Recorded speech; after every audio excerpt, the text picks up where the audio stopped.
Now let's look at all of our standard recommendations. If we lay over, if we're using our 3 pillars, asset allocation, principal protection, and account segmentation, and our tax strategies or Roth conversions, what happens there? We have that same bear market after retirement. Well, just look at the graph, folks. So we bleed this down. We have a lot of risk here. We bleed it down. Here we still have funds, right? So we've got that experience of that loss. You know, we have a drawdown, but we continue to increase.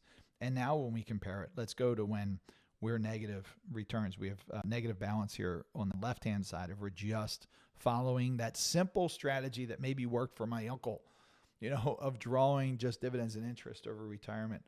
We have that simple strategy where we have a negative balance of $131,000 compared to still having potentially $1.8 million in your investment accounts. And if you're fortunate enough to live to be 95, you know, you've either spent a decade with no money left, if you're trying to live off of your dividends and interest and not adjust your standard of living, because that's what would have to happen.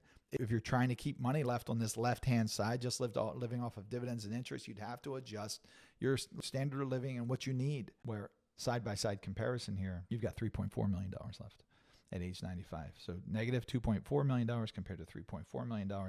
I think that makes the case pretty well. You'll see that even just segmentation, without conversion, you can just see by these graphs, you have drawdown, you have money left at the end, or more money left at the end of your life, or more money left, you know, in your 80s, in your 70s, and when things can get very, very expensive with medical insurance. Why wouldn't you do that? Why wouldn't you do it this way? Because it's harder. Yes, it takes more. Thank you. Look at that. It's not something you can just fall back on and have that comfort in your mind saying,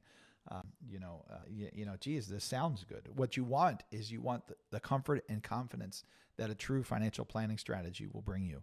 You want the comfort and confidence in your retirement that really understood that doing the work and having a process like asset allocation, account segmentation, principal protection, understanding the value of these things, that is what's going to give you the comfort and confidence you need in retirement.